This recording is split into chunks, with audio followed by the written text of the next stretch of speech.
Okay, we're live now. Hello, everybody. Welcome to the Saratoga Podcast. We are down a man. I'm joined by Adam Israel. Our friend Dan DeFederici is having tech issues. IT support, StreamYard IT support. Go to Dan DeFederici's house. Call him on the phone. He needs your help. He should be joining us momentarily. But in the meantime, I've got Adam with me, and we've got a serious marathon city council drama from last night to break down for you guys today on the podcast.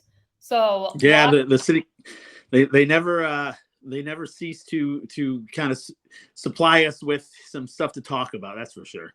Holy cow, Adam, seriously? So I had my in-laws over for dinner last night. So I ran over a little bit late. I got there at like 7:25. Dan got there on time. So he tagged out around 8 o'clock. I think they didn't start the actual agenda until after 9 o'clock. I stayed through about the fourth item on the mayor's agenda and left around 10. They did not wrap up the meeting until about 11:40. I listened to it at home. When I got home, I cleaned my room and listened to the meeting. But seriously, Saratoga, we listen to these meetings so you don't have to. And let me tell you, they are painful, long, drama-filled, excuse my language, but shit shows. And last night was that in force. Yeah. I don't know if how painful it was, because it's certainly there certainly was some fireworks. I think we'll start with the Mayor's Kim resolution. Yes. And Robin, you're the technical one. You want to describe? Yeah. Yes, I will. So basically what happened, some people who watch the podcast have been following this issue with us. But back on February 7th, there was a raucous city council meeting. And during public comment, Chandler Hickenbottom, who's part of Saratoga BLM, stood at public comment, and she went past the 2-minute limit and essentially kind of filibustered her public comment moment. And the city council decided to adjourn the city council meeting because things got a bit chaotic. Sometime later, Commissioner Jim Montagnino decided to issue a summons and a criminal summons to Chandler Hickenbottom, and she had to go to court, and she has these legal issues now that she has to contend with because of the actions that Jim Montagnino took. Saratoga BLM and others in the community were very upset with these actions because their argument is essentially that they have criminalized her right to free speech and her right to go to the city council and express her opinions and, in this case, outrage over the lack of action, specifically as it pertains to the police reform points that were passed back in 2021. So the city council actually also was very split, and 4 out of 5 of the city council members, everyone but Jim Montagnino, also came out against Jim Montagnino's actions, condemning Jim's actions, saying he should not have taken those steps in issuing the summons and taking Chandler to court. Did they do that in any sort of official way? I know the 4 of them. They put out statements. They all put out statements. They put out individual statements or? I believe they almost all put out individual statements. I know Ron Kim put out a press release, and I believe they all put out official statements. I'm not sure if they were individual press releases, but they all were in the press on record saying that they did not support Jim Montagnino's actions. So I kind of thought that's where it was going to end. Well, I was incorrect. Last night, we found out that Ron Kim had written a resolution that stated that Jim Montagnino was not working in his capacity as the Commissioner of Public Safety when he issued that summons. He was, in effect, operating as a private citizen when he took that action, because he didn't do it with the agreement of the city council. He didn't do it through a resolution. He was, in effect, doing it as a private citizen.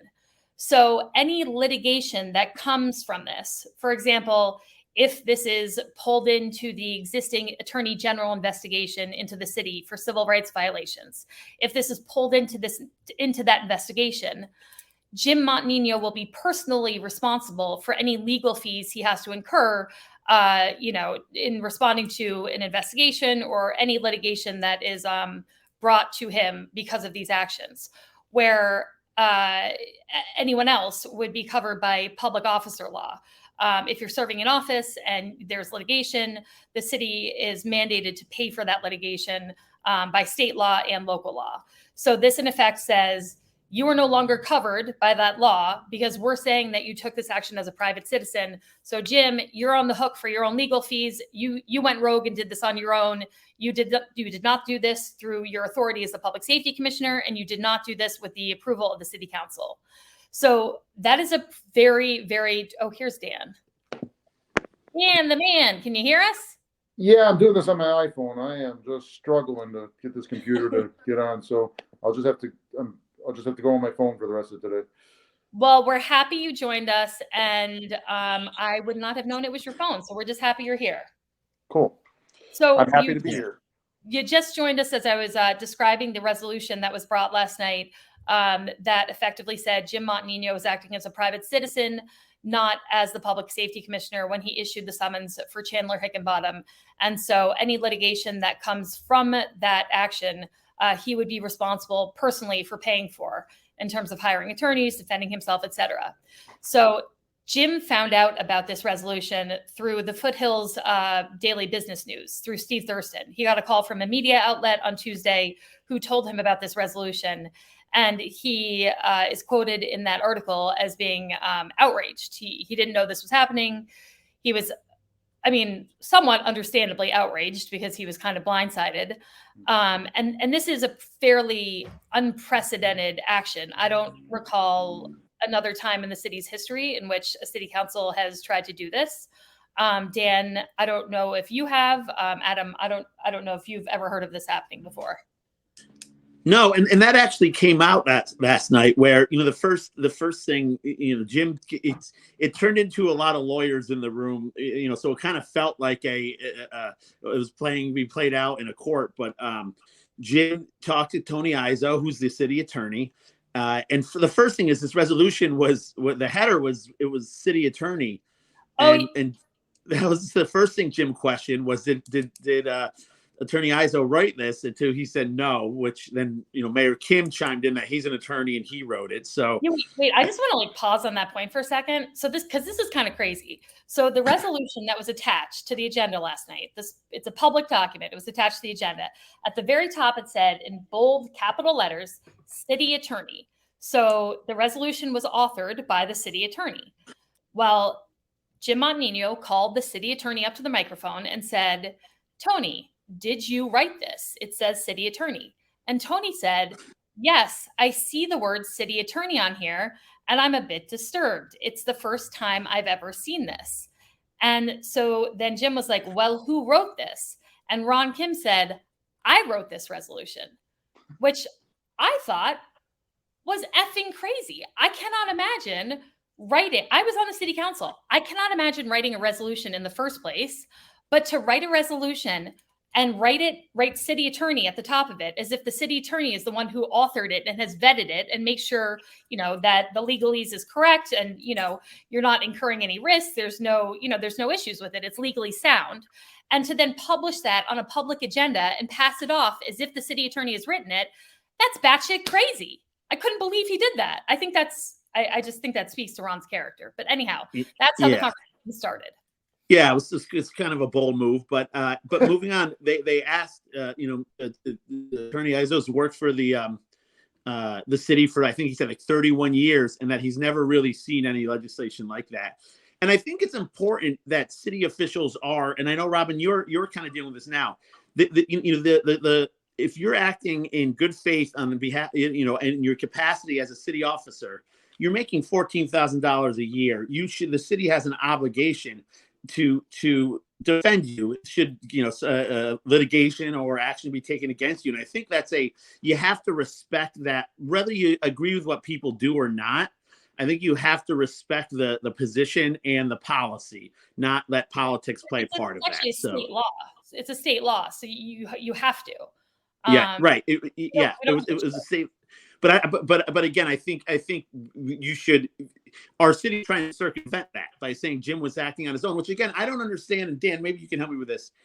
If Jim gets sued, all he did was sign this complaint, which is not. If the city gets sued for him signing that, then they're suing him and him acting as a as the city commissioner. If he's acting as a private citizen, then private citizen there's nothing illegal or wrong about that to issue a summons, right, Dan? Well, there's so many facets to this. Yeah. If a police officer signed the information and submitted it to the court for criminal summons, of course that police officer would be indemnified. What I'm not sure of here is the commissioner. I'm betting, I don't know for a fact, but this may have been one of the first times a city commissioner who's not a police officer filed a complaint for something that happens, believing that it was in their role as the commissioner. And this is kind of new, right? I mean, for instance, what are the limitations of the role as a commissioner? If there was a pushing match in city, the people that were attending, and Jim jumped in and put somebody in a headlock, is that so? I don't know where his role begins and ends as commissioner if he stepped outside that role, or to some degree. And there's a lot of bad here from Ron Kim and the city council. Well, not the whole city council, but some people on it of what they're doing on this if this does get passed. But should Jim have gone through the city council? I'm doing this. This is outside the norm. I want city council to affirm this before I do this. Obviously, he would have got voted down. But should he have done that, since he's not acting in what I believe is the traditional role of a commissioner? Yeah. So there's so many nuances here. And let me just quickly say, if they do vote this in, Jim, rightfully so, is going to sue. He has to, right? Yeah. He just about has to. So, Dan, you hit the nail on the head, because I was the last public safety commissioner. And the thing that kind of threw me with this is that I did not think it was in my capacity to file a summons the way Jim Montagnino did.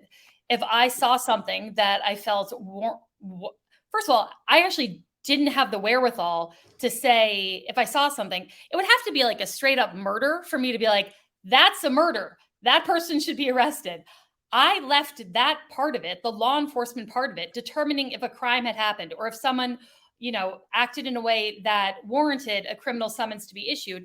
I left those decisions to the police department and the prosecutor's office. Those were not the calls I was making. So I would not have ever put myself in a position where I was putting my name on a summons. That to me, it would have been outside my depth as the commissioner, because that's not my expertise. That's, to me, crossing the line into what law enforcement and our district attorney's office does, not what Robin Dalton does. I'll say this. They did say that the commissioner of public safety, part of their job description in the charter is to maintain order.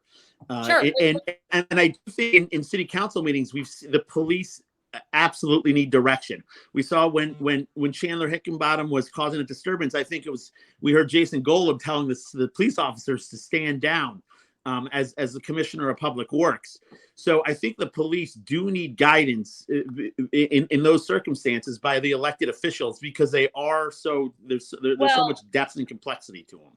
Yes, but in the city council meetings, it's very clear the mayor runs the city council meetings. The mayor runs them. So it's on the mayor to keep order at the city council meetings. So it's one of these kind of gray areas in our charter. But I personally, I was at some raucous city council meetings. I did not feel the police department needed my direction at the city council meetings to keep order. They know what they're doing. They know when they have to intervene in a city council meeting, if they need to intervene. They're not looking to me to say, when should we intervene, Commissioner Dalton? They know. That's a great question. I mean, I think that's what we're talking about, is when should they intervene? Yeah. Right?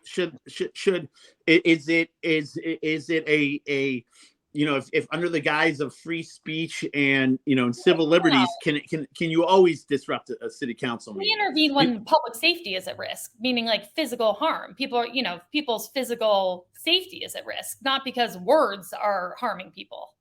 Well, but it's more along the lines of, at what point does the city has to complete city business, which city council meetings are designed to do. So to adjourn. What's that? Chandler didn't end the meeting. The city council decided to adjourn the meeting. They keep saying that Chandler ended, Jim keeps saying Chandler ended the meeting. No, the city council got together, passed the consent agenda, and then decided to end the meeting. So they made that decision. That wasn't Chandler's decision. That was their decision. What happens if the next meeting she shows up and does it again? And the next meeting, at some point, city council has to continue with his business. There has to be. It can't just be filibustered every meeting, right? So I'm not saying it. Yeah. I'm not saying it should have been. It was handled correctly or incorrectly this last time. I'm saying I think it is an interesting question of at what point and what are the ramifications for essentially filibustering city business. Is it an open ticket? Do whatever you want. If under the guise, my answer to that, right? I think they should have cleared the room and then continued. I think that if people can't respect the public comment rules, then you have to and things. And at that city council meeting on February 7th, though, was very unique because there were other groups there that wanted to public comment that were being prevented from public commenting because of this kind of moment with Chandler. And they started yelling, and then PLM started yelling back at them. So there was chaos devolving in the room, in addition to Chandler taking more time than she was allotted. So there were other elements happening, I think, that played into their decision to adjourn. But, we've had several city council meetings since then, and we haven't had an issue. But I think when people, go beyond, not just for a minute, but go beyond and beyond, and things devolve in that way, I think you clear the room because you have to continue city business and people can watch live on, via the live feed. And that's that. Yeah. I just overall, I think we would all agree this is such a mess. It is. And both Jim Montagnino and Ron Kim at this point share the blame, and I've often extended it to the whole city council. City council, clean up this mess. It's Jim and Ron going back and forth, and some people are taking sides. Some people are trying to be an honest broker in the middle. I sort of see that happening there. But let's put aside whether Jim should have done this or not. What he should have done was gone through the police department. Police department, I'm complaining to you. I'm making a complaint that This happened. Police officer, please file an information with the court and we'll get a criminal summons. That would have solved this portion of the problem. But in Jim's defense, imagine, and Robin, you can give insight into this, of the hundreds of decisions commissioners make each year, maybe thousands, whatever, that if the city, if an opponent on the city council can say that, now this was outside the box that Jim made, maybe it was clearly a mistake and so forth, but nonetheless, he made a decision and he went with it. For the council to pick out one decision and say, you're not going to be indemnified on the decision. We're going to make a vote that was your decision as a civilian. That is dangerous territory. I don't want that. That's why, I'm sorry, that to me speaks to why Jim acted in he was so insular in his actions, because to me, what they did that night was a decision that the entire council made. And Chandler's actions in their, the way they responded to Chandler was a group decision. And so if they were going to take this action against Chandler, I think it should have been also a group decision. And if Jim had talked to his other city council members and realized that literally not one person on the city council was going to support him in making this decision, I think he should have thought twice about whether or not he was going to do it. Because you could see, I'm not sure I would have anticipated this resolution. I think this is, I really would not have anticipated this, but maybe he would have rethought his actions if he had known that all 4 city council members were going to come out in public opposition, That's the other problem here. Sorry, I'm just make a quick point, then I'll give the floor to you. This city council, even when they're getting along, apparently never talk to each other. And so when they're fighting, it's even worse. And they're just, at the very least, Ron Kim should have said, Jim, I'm going to take this stick and I'm going to shove it in your eye, but I'm giving you a heads up on it. That should have been done. Adam, I'm sorry to you.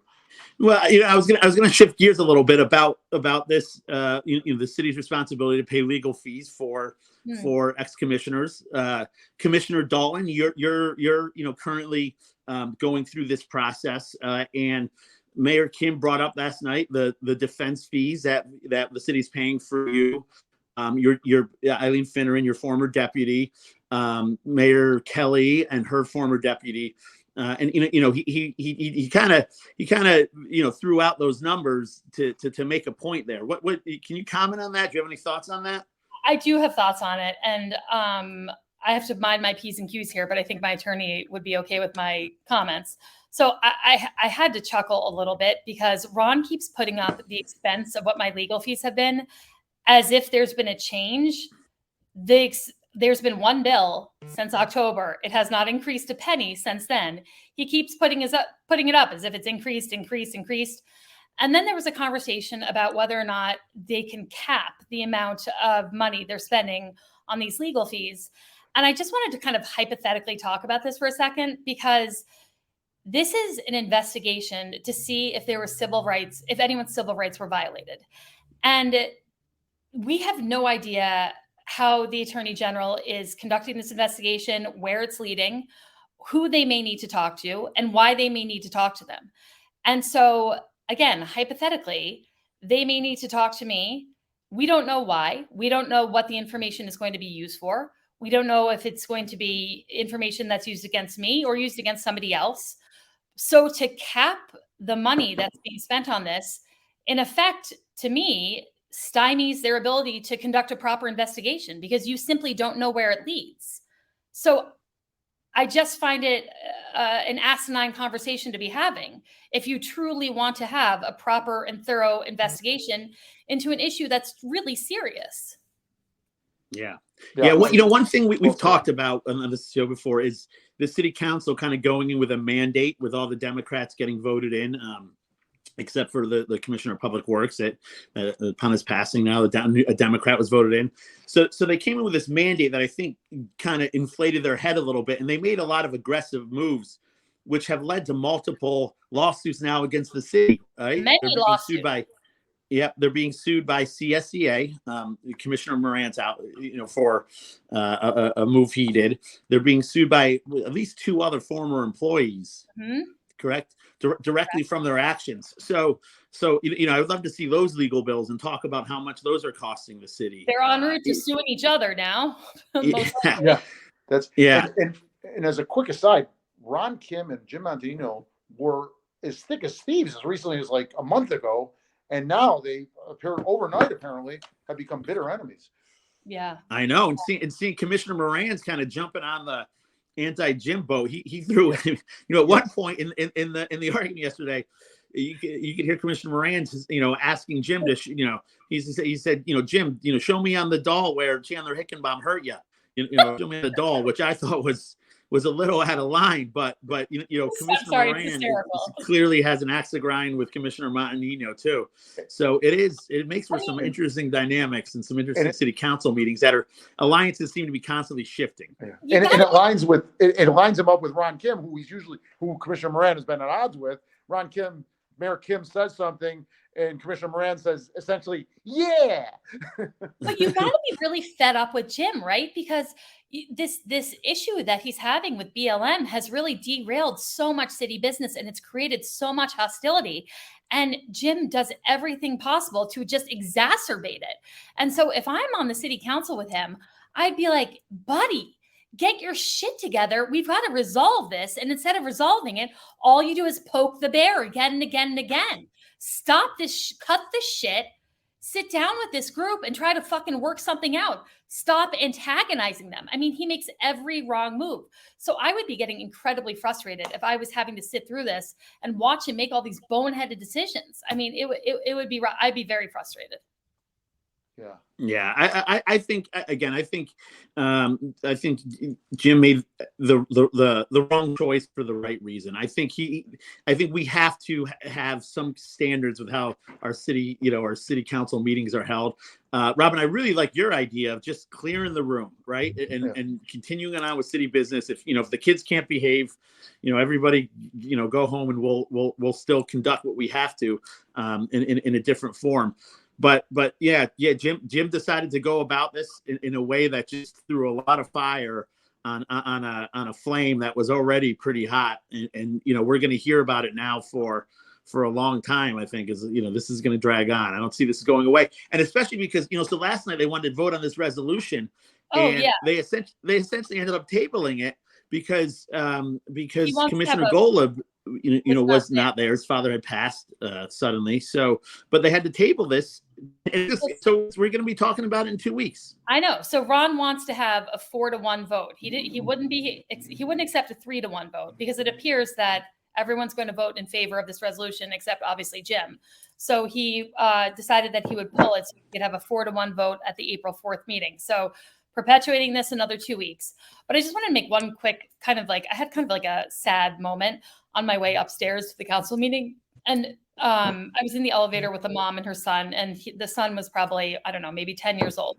And we're in the elevator, and the mother is saying to the son, just so you know, when we go up here, you may hear some language that's not so nice, and kind of preparing her son for the fact that he was going to hear some yelling and probably some cursing at the city council meeting. And I just thought to myself, like, it reminded me of how I couldn't bring my kids to a council meeting, even though they really wanted to see what I did, because there's so much profanity now in the public comment period. And I know I just cursed in this podcast like 17 times, but I just think you stole my thunder. I was going to zing you on that. I know. But I just think, like, is it ridiculous of me to want to try to have a public comment period where we don't have F-bombs like every third word? I mean, is that a goal we could try to have? Because don't you think that the youth of our city should be able to come to watch a city council meeting without having to hear profanity, expletive-laced public comments? Yeah, I was, as you know, you and I sort of did the handoff last night, Robin. I was there at 7:00, and I got kind of disgusted with it all, partially because it felt like theatrics. It was like this was their highlight of their week. Go and scream at Jim Montagnino, the F-bombs, and grandstand and so forth. And as you know, Robin, I left about 8:00, just 5 minutes to 8. I'm sitting there saying to myself, I've got young kids that I'm not putting to bed. I've got a dog that needs to get outside. And this is sort of like they're self, they're just, it seemed like enjoyment almost. I got so turned off by it that I just left. I'm glad you stayed. And I didn't even listen to it. I would listen to it on the way home, walk the dog, put the buds in and so forth. I was just done with it. That being said, though, Dan, I don't want that to overshadow the true personal angst and pain that also exists in a lot of the people who are there for public comment, because sometimes it does, and I think that's too bad, because a lot of the people I see showing up there are also sacrificing the same time that you're talking about, and it truly is like a deeply personal issue, and it's deeply painful, and some of that does get overshadowed by people who are there who are a bit more theatric. And so I just wanted to kind of make mention of that. Thank you for saying that. Yeah, because that wasn't meant to be everybody. I do believe there's some, deep, heartfelt things, but last night just seemed like it just got too much. It was just too much. Yeah, that's the problem, is that there are issues that need to be addressed. Like the 50 points in the police reform task force, which weren't even touched on yesterday. That was because it's just so off the rails that it's kind of hijacked a little bit by some of the more extreme voices that steer the conversation away from meaningful change and more into theatrics and activism for the sake of activism, which I think doesn't help the cause of moving forward with the reforms that are needed with police. So. But that was the other thing, you guys, last week. Now, I could be wrong, but I'm 99% sure I'm right. At the last city council meeting, Jim promised that at this city council meeting, he would have an update as to where they were with the 50 points that were passed in March 2021 for police reform. He was going to update people as to where they were. And there was no mention of it last night. What he did put out was the annual Department of Public Safety annual report, which comes out every year, which has, it made mention of some of the police reforms, but it was not at all what he was promising. But I read the annual report, and I wanted to talk about it because there were two things mentioned in it that I thought were really depressing. One I'm going to read, which was, it talks about the staffing levels and how the staffing levels have been affected since Jim's been in office, basically in 2022. And this is written by Chief Crooks. It says, the Saratoga Springs Police Department ended the 2022 calendar year with 8 vacant patrol positions and the loss of the assistant chief's position by council defunding. Currently, we are staffed with a chief, 4 lieutenants, 10 sergeants, 10 investigators, and 47 patrol officers. 6 of the patrol officers are currently in the police academy and will not be available for patrol until May 2023. 1 investigator and 1 patrol officer are currently out on service due to long-term injuries. In 2022, we hired and trained 14 brand new police officers. Unfortunately, we lost a total of 10 officers in 2022 through retirements or resignations. 2 of the new hires left to pursue a career with the New York State Police.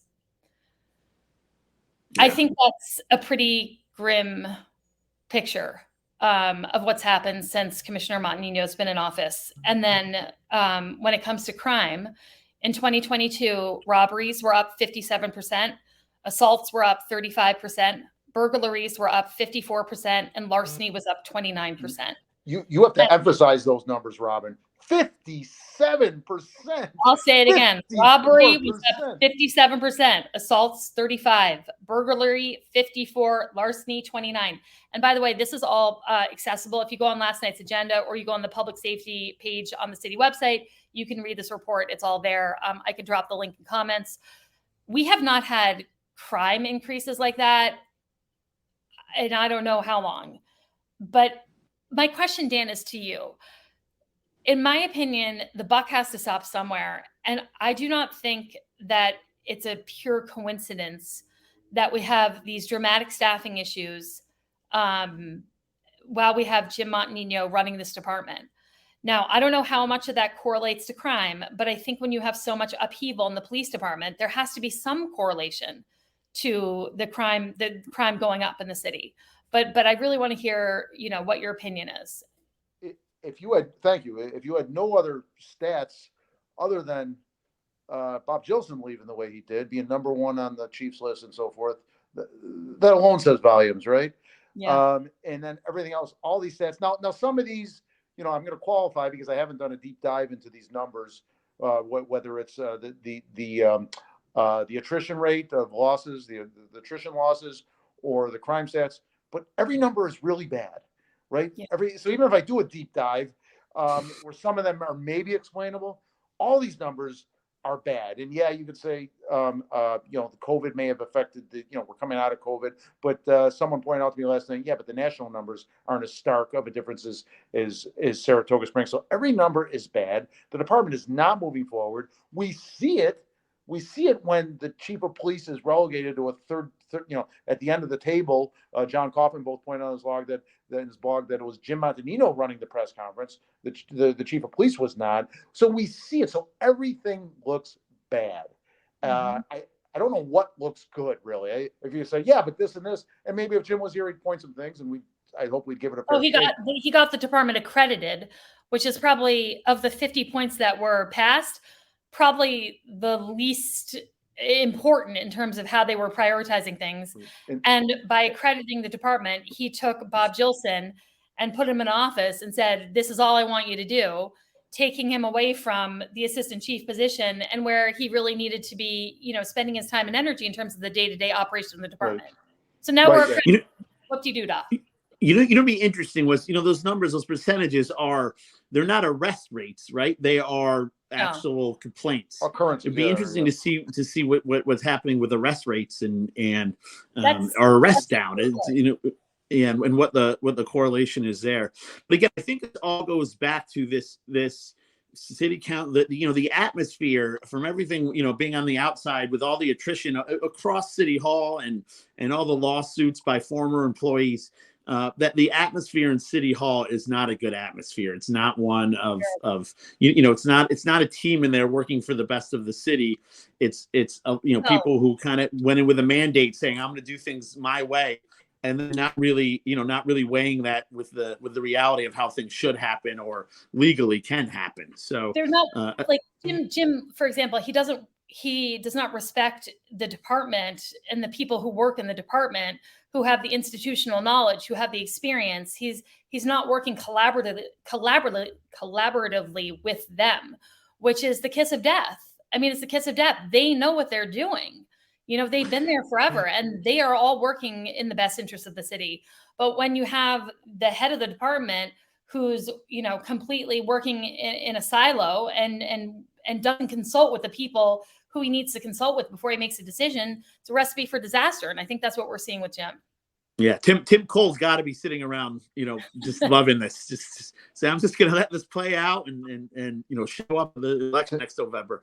But switching gears a little bit, I thought this was interesting, and I kind of mixed feelings on this. Is the city passed a resolution protecting reproduction rights of women? Yeah. Yeah, let's talk about it. Yeah. So again, Robin, you're the expert on resolutions. You want to explain it? Okay, so I actually left and was home when they were doing this, so I caught most of it. But correct me if I get this incorrect. So essentially, how I understand it was that Ron Kim felt it was necessary to write and pass a resolution, essentially saying this was a safe haven for people who needed abortion access or access to a morning after pill, that they could come here and we would not, turn them over to the authorities if they were coming here from a state that prohibited them from getting access to an abortion or a morning after pill. If they were past the point in their pregnancy where in their state it would have made it illegal. So they are safe to do that here in Saratoga Springs. Is that an accurate kind of summary of what this resolution said? Yeah, exactly. My understanding, essentially, they couldn't use city time or property or work as a city official to share information about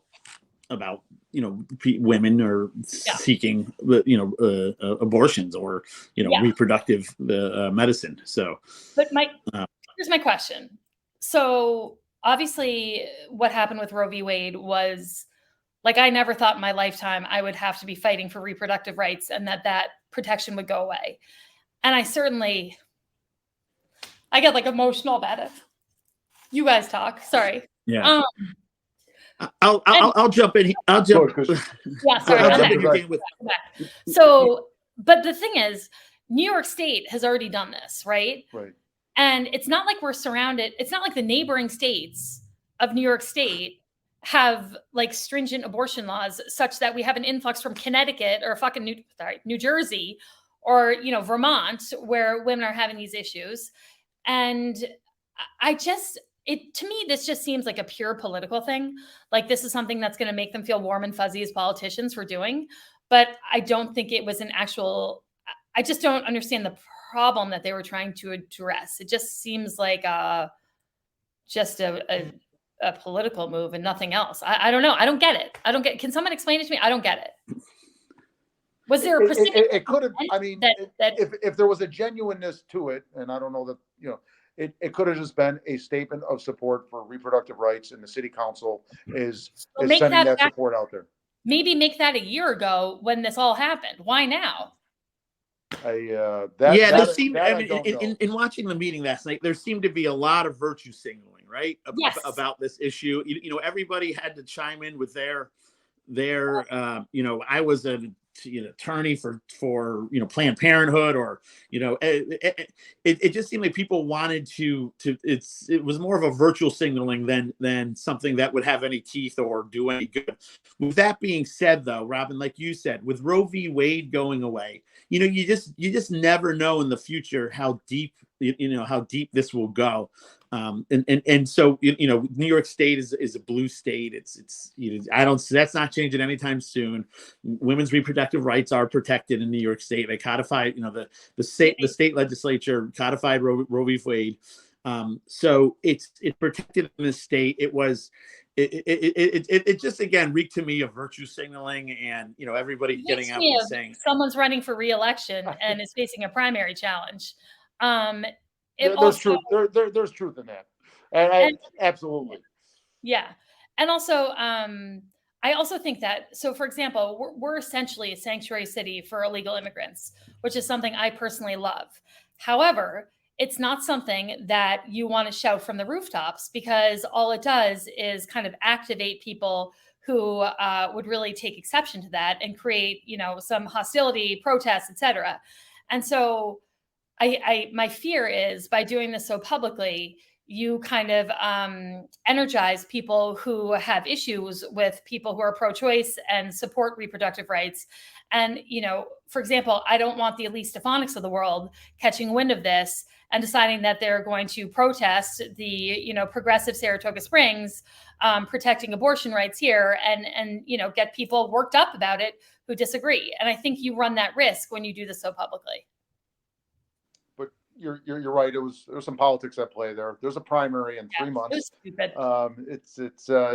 Listen, it's going to be front and center for 3 months. It's going to start off spirited, and I think it's going to get ugly. All I know is that I mean, again, unless there was some precipitating event that brought on this resolution that I'm unaware of. But I don't think it's a little bit like Jim's adultery, resolution. Yeah.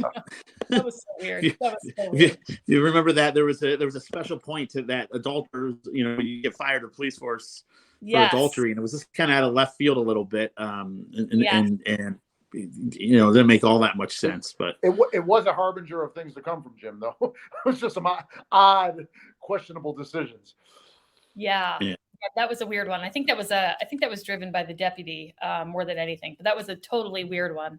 Jim's had a real the list of things that Jim's. I was reading the public safety report last night, and one of the things in there was about it's the SSPD report goes into the setup of the SSPD, how they work, et cetera. And it talks about how they work on 12-hour shifts, blah, blah, blah. And all of a sudden I was remembering the whole drama that Jim created about the 12-hour shifts and wanting to get off of the 12-hour shifts. Remember that whole debacle? It was more than drama. It was a tentative agreement with the PBA that he didn't vet through any other departments. Again, we have a pattern here, right? Jim not vetting. And that died a quiet death. That went nowhere fast, and no one said anything about it except Commissioner Sungvi when we asked her about it on this program. And she just briefly said, and it wasn't her fault. She said, "Yeah, I think that's dead," or something to that effect. But how much time and energy and emotion did it suck up in the couple of weeks when it was being floated? And how many media opportunities did Jim take to slam the 12-hour shifts and, do his whole media spin and get everyone all worked up and take the PBA's time to try to negotiate a contract that, was fabulous for the PBA that they probably thought they had a shot at getting. I mean, again, this sucks up everybody's time for something that's going to go literally nowhere. And I let's switch gears for a second here. I don't know if you saw there was an article in the Times Union. Oh yes, let's talk. There was an article in the Times Union, and I think it was 4 African American mothers contacted the Times Union about racism their children were experiencing in our school district, and it was pretty damning about the some of the things that the students were. Oh, you have a banner for that.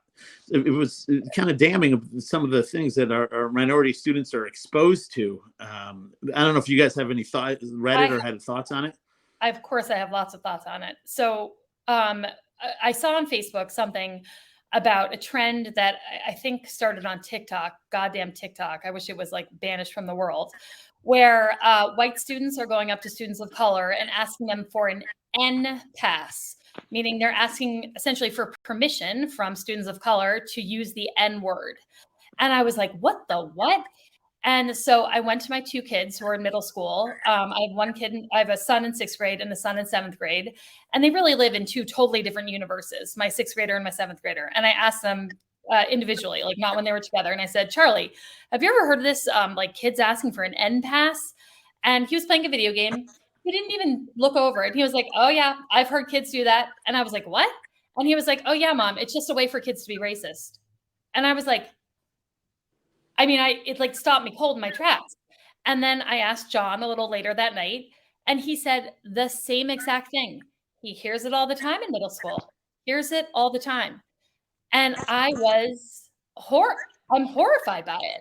And then I saw the school district's response. And to me, we have a problem. And the problem is the school district responds to these things by talking about the programming they do, the DEI work that they do. And I appreciate that they do that work. But when we have specific issues like this that come up in school, they never seem to address the specific problems when they're happening directly. Because to me, this issue needs to be like handled right now directly with the kids. Like they need to talk about the N word and why this is wrong and the N pass. And it needs to be addressed directly right now, not through just like general DEI work. We need to address the problem directly. And I feel like that's not happening. And I feel like that sends a horrific message to the students of color. And I think these are the moments that really affect, honestly, their entire educational experience in our school district. Yeah. What I noticed with the school district, and you noticed it last year when there were some ugly videos online of students fighting. vicious fighting. And the school district, to me, both in this case with the alleged racism as well as the fighting last year, is the response is nothing to see here. And boy, it doesn't come off well. It just feels like they're consistent with what you're saying, Robin, that they're just trying to smooth it over, set it aside. It's not as bad as you think, without really addressing it. Yeah. I mean, first, one of the problems I have is the article was written by a reporter who clearly has political agendas in her reporting, which, again, is something I think that, I've said this before, to the core of me is a real problem, because when news becomes agenda driven, becomes propaganda, and it doesn't do the community service. But with that being said, these allegations it just makes you feel horrible. It makes you want to change, want to be different, because being a teenager is hard enough. High school is hard enough. Middle school is hard enough. To compound it to having to worry about, being the target because of something that's unique about you, it's just something that we got to do better at. I hope this is kind of a wake up call, and the school district, like you said, Robin, starts to nip the stuff in the bud. Because the thing is, Adam, I've talked to students of color, and literally just one incident like this shapes the entire rest of their experience in school in Saratoga. And it's and so whereas all the other white students, the white parents, we're upset by it now, but our life goes on. It does not have a lasting effect on us. It's upsetting now. But for the student of color and their family, it truly shapes their entire, continued life experience here. And so I think we just need to take it a lot more seriously and a lot more urgently. If we want our students of color to have the same positive experience and inclusive experience that the other kids in school are having. And I think having a very white administration is not helping our cause, in that, when I'm hearing from our white administrators that, these problems are not as big as they seem, et cetera, I'm kind of like, how do you know that they're not problems that would affect you? So I'm not really sure you're in a position to say that. And so I'm not super happy with how these things are being handled. And I know a lot of it's happening on social media as well.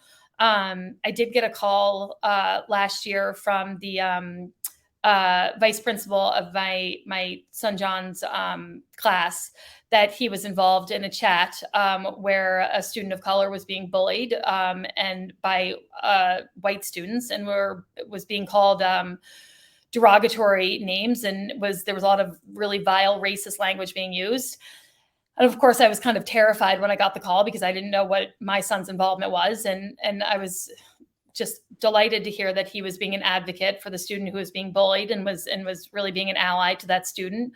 But I just couldn't even believe that, and this was in 6th grade, that, at 11 years old, my kid was, in a social media moment where there was a whole racist thing happening, racist bullying happening. It's just really horrifying. You wonder how much social media, because Saratoga certainly, I think, has become a more tolerant city. If you look at the demographics, who wins elections. The demographics haven't changed. Terms of right, but you wonder how much social media plays into it now, because does this kind of heighten and energize people who, or give them the ability to kind of spread these kind of awful messages and say these awful things? Because one of the mothers said she grew up in Saratoga, and it wasn't never this bad when she was in school here. Well, that was quoted in the article, which again, okay, so what's different now that Saratoga has become more tolerant, but what's going on with our students of color in our classrooms is getting worse. Where's the disconnect? What's going on? So I think social don't know. media definitely is a major problem, but I think the fact that we are such a predominantly white community actually gives us more cover for these trends when they happen, because they can happen without a large enough population of victims, to be honest, to make them a big enough priority. Does that make sense? Yeah, it does. Yes, certainly it does. It just, again, how come it's worse now than it was, right? Like you said, the demographics were the same 20 years ago, theoretically when this mother was in school. But anyway, I think it's do it in school. Yeah, hopefully, we said it's something I think our community has to address. I hope the school district is doing it, and that every child feels comfortable in school, because we all remember nobody has an easy time in high school. High school is difficult, and just to have this compounded. Well, and parents, talk to your kids. You know what I mean? Talk to your kids about it, because it starts at home, and we hope that schools reinforce these things, but it all starts at home. So. I'm happy that I had a conversation with my kids about it, because there's never a wrong time to have a conversation about racism with your kids and reinforce, the rights and the wrongs here. But I'm glad you brought that up. We're getting into the hour. Should we go into our cheers and jeers here? You know what I wanted to ask you about, Dan, real quick? PDT Market. When is it opening? Because I am so jazzed to get in there. That is the question that is being asked on Railroad Avenue and everywhere else. I drove by yesterday to see if it was open. There was a couple on the sidewalk, and I couldn't find parking. I said, "Hey, can you see if they're open?" They go, "Yeah, we're checking too." It is surprising people, because almost 2 weeks ago they had the press open house that I was at. There was a ton of perishables in there: fruits, vegetables, deli meats, breads, you name it, and none of that stuff could be, hopefully they donated it.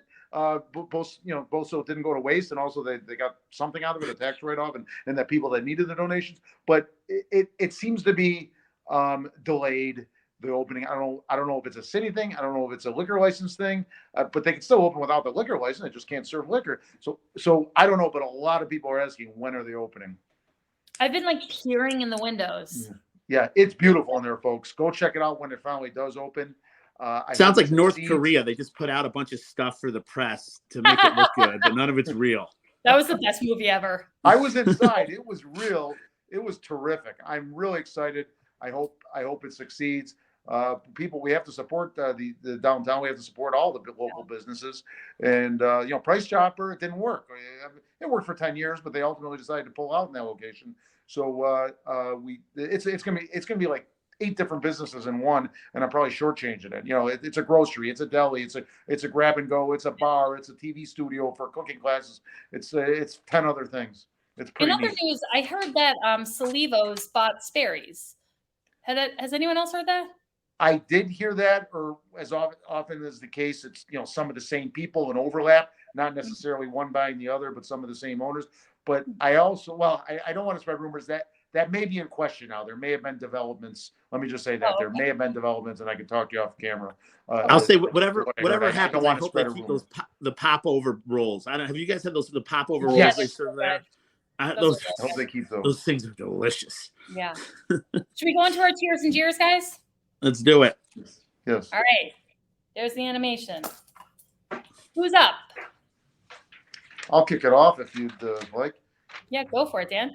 Robin, did any of those graphics or anything? Oh, yeah. I've got it for you. I'll start with my cheer. Participatory budgeting is back for cycle 2. Commissioner Sungvi and the entire staff from finance, I credit them. And as you know, it's near and dear to my heart, because I proposed a curling pilot last year. And we had an entire season of curling this year. It evolved into drop-in curling, which actually worked out really well.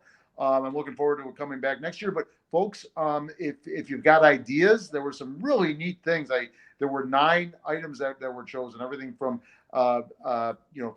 from low oh boy, I should have had a list here. But there was I can tell you there was ice skating in Congress Park. Yes. There was a dog water fountain at the dog park. Yep. There were bike repair stations. There's gardening. There was arts programs. There was a whole list. Great stuff. 9 things. Just saying. So round 2 is here. I think you have up until May 1st to submit something. There's a form online on the City Hall website. If you simply, and I just did it, if you simply Google participatory budgeting Saratoga Springs, you'll get to the City Hall page that you need to get to find this out. I think that's great. That's my cheer. Dan, did you know you got a shout out at the council meeting last night? Oh, you mentioned that earlier, but I know when I left. But had I known they were going to mention what exactly was said. Curling. There was a question of, I think Dylan, Commissioner Moran asked something about curling, and Commissioner Songby was like, "Yes, Dan DiFederici. She mentioned you in the curling," and okay. So I was like, "Oh, Dan's getting the curling shout out." Yeah, I'll have to watch the preview. So my jeer for the week, Robin. This is going to be the Saratoga Podcast first jeer handoff, because I'm going to hand off my jeer to you halfway through. You don't know what it is, but as soon as I open my mouth, you will, and I'm going to let you finish my jeer. Last night at the city council meeting, I'm not a veteran of these city council meetings. I've only been to 3 or 4, but I'm starting to go more regularly. And I'm like, geez, the guy doing the camera work looks like Tony Izzo, but they would not make the attorney do the camera. So you're in the back room and I'm texting you. I'm like, who is that guy? And you're like, what, where? So finally he said, and Robin, I'm going to hand off the jeer to you. This bothered me that they do this to Tony Izzo or any attorney that's in that role. Pick it up, can you? I can. So Tony Izzo, God love him, gets used and abused at the city council meetings, because any little thing, whether it is during COVID and the microphone had to get spritzed with sanitizer and wiped off with a Kleenex, or people had to be checked in downstairs, or someone has to run the tripod with the camera. Who does it? Tony Izzo, the city attorney, who is already up to his eyeballs in city attorney work and should not be the person running the tripod, cleaning the microphone. They make Tony do it. He's such a good guy. He's such a go with the flow guy. He'll do whatever is asked. But my God, Tony Izzo, the city attorney, should not have to be the person doing that. It is beneath him. It is rude. It is demeaning. And for Christ's sake, I volunteer to do it. I will do it so Tony doesn't have to if that's needed. Not cool. Thank you for finishing that out for me, Robin. That really bothered me. I just didn't think it was appropriate. He's an attorney, and Ron Kim's taking his job away and he putting things on his letterhead, and Tony has to run the camera. All that just is a terrible optic. I totally agree. I'm done. Thank you. Adam, you're up. All right. So I have one. I don't know if it's a cheer so much as a just kind of a statement, but Saratoga Springs lost a resident on February 17th, Clarence Dart. He was born December 6th in Elmira, New York, and he entered the U.S. Army Air Corps during World War II. He attended Elmira Aviation School. He served as a member of the 332nd Fighter Group and was assigned to the 99th Fighter Squadron in the 12th Air Force in North Africa. As a Tuskegee Airman, he flew P-40s with the 318th Army Air Force Unit Squadron F. He flew 98 missions and was shot down twice. I mean, that's unbelievable. He received 2 Purple Hearts for his injuries he sustained, and he was later retired as lieutenant colonel. He was a Tuskegee Airman. He was a hero for the country. He was a civil rights activist. And I think Saratoga was blessed to have him. I didn't know him, but just reading his credentials here about what he did for us during World War II, and then, his what he did after that was very impressive. So rest in peace, sir. And thank you for your service. Greatest generation. Well done, Adam. Thank you. Yeah. Thank you. Do you have a jeer? That was so classy. Maybe just no jeers today. Oh God, now my cheer is going to seem really gross. Sure. We've all done the serious ones, and we've all done some more superficial ones. So all right, you know what? I'm just gonna go right into superficial. I'm sorry, that was lovely, but here I am, superficial Robin. So my cheer is actually for Ron Kim. Ron Kim, I love your profanity-laced emails and text messages. They are freaking gold. I love them. And if you've ever been the recipient of a Ron Kim profanity-laced email or text message, I want to see it. Send it to me because I love them. My email address, daltonrobin@gmail.com. Very easy, daltonrobin@gmail.com. I will protect your privacy. I will not send them to anyone else, for my eyes only, but I would love to see them. So send me your profanity-laced Ron Kim communications. He loves an F-bomb more than I do, and he sure puts them in writing way more than I do. Send them my way, folks. Ron, keep on cursing, buddy. I love it. So that's my cheer for the week, and kind of my cheer, too. All right, guys. Well, we'll see you next week. Folks, thanks for watching. Sounds good. See you next Wednesday, guys.